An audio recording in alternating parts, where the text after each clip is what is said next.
আসসালামু আলাইকুম। আজকে আমরা শিখব হৃদরোগ সম্পর্কে। আমরা এর আগে কয়েকটি ভিডিওতে তোমাদেরকে হৃৎপিণ্ড সম্পর্কে শিখিয়েছি। সেখানে আমরা অ্যাথেরোস্ক্লেরোসিস, করোনারি হার্ট ডিজিজ, বা এনজিওপ্লাস্টি এমন কয়েকটা বিষয় সম্পর্কে শিখিয়েছি। তো আজকে আমরা বেসিক্যালি এনজিওপ্লাস্টি কোন ক্ষেত্রে করা হয় এমন কয়েকটা হৃৎপিণ্ডের গুরুত্বপূর্ণ রোগ নিয়ে আলোচনা করব। তার মধ্যে আমরা আজকে মেনলি তিনটা রোগ নিয়ে আলোচনা করব। একটি হচ্ছে অ্যানজাইনা, এবং অন্যটি হচ্ছে মায়োকার্ডিয়াল ইনফার্কশন, যাকে আমরা বলি হার্ট অ্যাটাক, এবং অন্যটি হচ্ছে হার্ট ব্লক। আচ্ছা, তো প্রথম দেখো আমরা আলোচনা করি অ্যানজাইনা সম্পর্কে। তো অ্যানজাইনা জিনিসটা কি? অ্যানজাইনা হচ্ছে যে আমরা জানি যে হৃৎপিণ্ড হচ্ছে আমাদের শরীরের সমস্ত জায়গায় রক্ত সরবরাহ করে থাকে। এখন যে জিনিসটা সমস্ত জায়গায় রক্ত সরবরাহ করে তার তো নিজেরও একটা রক্তের প্রয়োজন আছে। তো হৃৎপিণ্ডকে যে ধমনী রক্ত সরবরাহ করে থাকে তাকে আমরা বলি করোনারি ধমনী। তো এই করোনারি ধমনী হচ্ছে হৃৎপিণ্ডে দুইটা থাকে, একটা হচ্ছে ডান করোনারি ধমনী এবং অন্যটি হচ্ছে বাম করোনারি ধমনী। এখন যদি কখনো এই করোনারি ধমনীতে অবস্ট্রাকশন হয়, ব্লক হয় কোনো কারণে, ধরো ধমনী এরকম ছিল, সেখানে চর্বি জমে হোক বা কোলেস্টেরল জমে, যে কোনো কিছু জমে সে জায়গাটা এরকম ব্লক হয়ে গেছে, তাহলে কি রক্ত সামনের দিকে যাইতে পারবে? পারবে না। তো দেখো, তো হৃৎপিণ্ডের ভিতরে এই করোনারি ধমনীগুলোতে যদি এরকম ব্লক তৈরি হয় তাহলে কিন্তু হৃৎপিণ্ড তার আলটিমেট যে অক্সিজেন বলো বা রক্ত বলো এগুলো তৈরি করতে পারবে না, এগুলো সে পাবে না আর কি। তো যদি হৃৎপিণ্ড হচ্ছে ফুড না পায়, অর্থাৎ এনার্জি না পায়, এবং যদি অক্সিজেন না পায়, তাহলে কি সমস্যা হবে? দেখো, আমরা শ্বসনকে দুই ভাগে ভাগ করতাম।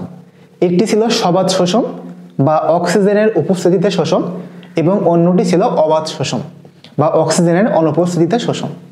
এখন সবাত শোষণ প্রক্রিয়ায় ওই যে গ্লাইকোলাইসিস প্রক্রিয়া ছিল, ক্রেবস চক্র ছিল, ইলেকট্রন ট্রান্সপোর্ট সাইকেল, এগুলো কিন্তু সবই সবাত শোষণের ক্ষেত্রে ঘটে, যে ক্ষেত্রে 1 অণু গ্লুকোজকে বার্ন করে আমরা 38 অণু এটিপি পাইতাম। কিন্তু যদি অবাত শোষণ ঘটে সেখানে দেখা যায় মাইটোকন্ড্রিয়ার ভিতরে যে চক্রগুলো চলে, যেমন ক্রেবস চক্র বা ইলেকট্রন ট্রান্সপোর্ট সাইকেল, এগুলো কিন্তু আর অবাত শোষণের ক্ষেত্রে ঘটে না। সেক্ষেত্রে শুধুমাত্র গ্লাইকোলাইসিস ঘটে, আর গ্লাইকোলাইসিসের ক্ষেত্রে মাত্র 2 অণু এটিপি তৈরি হয়। তাহলে দেখো তো, এই 2 অণু এটিপি তৈরি দিয়ে কি হৃৎপিণ্ড বাঁচতে পারবে? অবভিয়াসলি তারা পারবে না। এবং তার চেয়ে বেশি ডেঞ্জারাস যে কন্ডিশন সেটা হচ্ছে অ্যানারোবিক গ্লাইকোলাইসিস বা অবাত শোষণের এন্ড প্রোডাক্ট হচ্ছে ল্যাকটিক অ্যাসিড। আর এই ল্যাকটিক অ্যাসিড হচ্ছে পেইন সেন্সেশন দেয়, অর্থাৎ ল্যাকটিক অ্যাসিড যেখানে থাকবে সেখানে ব্যথা শুরু হবে। এখন দেখো, এই যে অ্যানজাইনা বলো বা হার্ট অ্যাটাক বলো, সব জায়গায় কিন্তু পেশেন্টের একটাই কমপ্লেন থাকে যে তার বুকে ব্যথা, তার বুকে ব্যথা শুরু হয়ে গেছে। তো এই যে বুকে ব্যথার কারণটা কি? কারণ হচ্ছে এই অ্যাথেরোস্ক্লেরোসিস হয়ে গেছে, অর্থাৎ এখানে রক্তনালী ব্লক হয়ে গেছে, রক্ত যাওয়া বন্ধ হয়ে গেছে, অক্সিজেন কমে গেছে, যার ফলে সেখানে অবাত শোষণ ঘটেছে। আর অবাত শোষণের এন্ড প্রোডাক্ট হিসেবে ল্যাকটিক অ্যাসিড তৈরি হয়েছে। এই ল্যাকটিক অ্যাসিড যে হৃৎপিণ্ডের ভিতরে ব্যথা শুরু করছে। এখন এই ব্লকটা যদি কম পরিমাণে হয় তখন সেটাকে আমরা বলবো অ্যানজাইনা। আর যদি এই ব্লকটা কমপ্লিটলি হয়ে যায় তখন দেখো রক্ত একেবারেই বন্ধ হয়ে গেছে। অ্যানজাইনার ক্ষেত্রে কিন্তু রক্ত একটু একটু করে যাবে। দেখো এইটুকু জায়গা ব্লক ছিল, এই জায়গাগুলো দিয়ে কিন্তু কিছু পরিমাণ রক্ত যাবে। অর্থাৎ অ্যানজাইনার ক্ষেত্রে কি হবে বিষয়টা, যে এই পেশেন্ট যখন বসে থাকবে বা রেস্টে থাকবে তখন কিন্তু তার যে পরিমাণ রক্তের দরকার সে কিন্তু সেই পরিমাণ রক্ত পাবে, কারণ এই যতটুকু জায়গা ফাঁকা আছে না, ততটুকু জায়গা দিয়ে সেই পরিমাণ রক্ত সামনের দিকে যাবে। কিন্তু এই সেম পেশেন্ট যখন দৌড়াদৌড়ি করবে বা খেলাধুলা করবে বা জাম্প দিবে, এবং যখন সে এক্সারসাইজিং অবস্থায় থাকবে তখন কিন্তু তার শরীরের রক্তের প্রয়োজন বেশি, অর্থাৎ হৃৎপিণ্ডের রক্তের প্রয়োজন বেশি, তখন কিন্তু এই এনাফ রক্ত এই পথ দিয়ে যাবে না।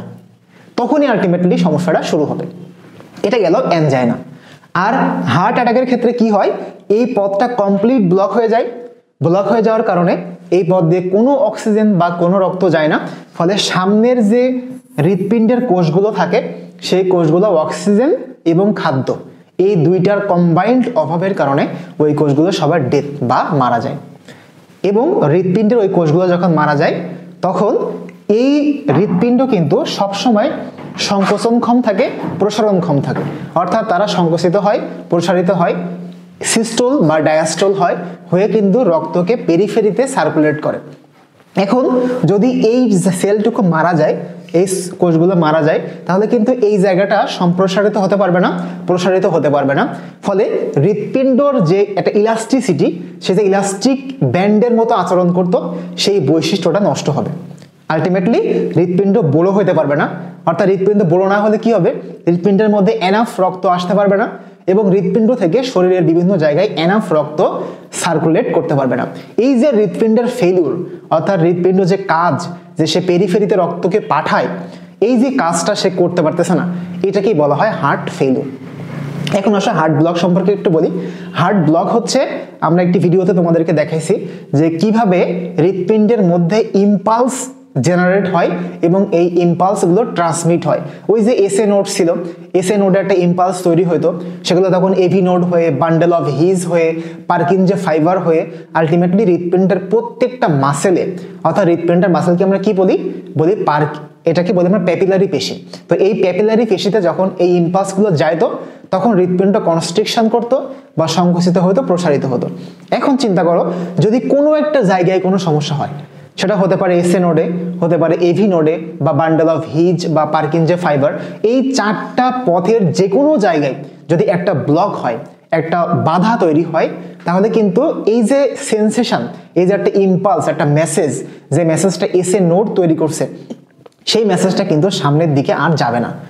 অর্থাৎ যে কোনো একটা পথে যদি ব্লক তৈরি হয় তাহলে কিন্তু এই মেসেজটা সামনের দিকে আর যাবে না, ফলে সামনের মাসেলগুলা, সামনের হৃৎপিণ্ডের প্যাপিলারি পেশিগুলা কিন্তু কন্ট্রাকশন, রিল্যাক্সেশন করতে পারবে না। এই যে হৃৎপিণ্ডের একটা সমস্যা, এটাকে আমরা বলবো হার্ট ব্লক। তো এরই মাধ্যমে আমরা আজকে শিখে ফেললাম তিনটি ইম্পর্টেন্ট রোগ সম্পর্কে, অ্যানজাইনা, হার্ট অ্যাটাক এবং হার্ট ব্লক। সবাইকে ধন্যবাদ।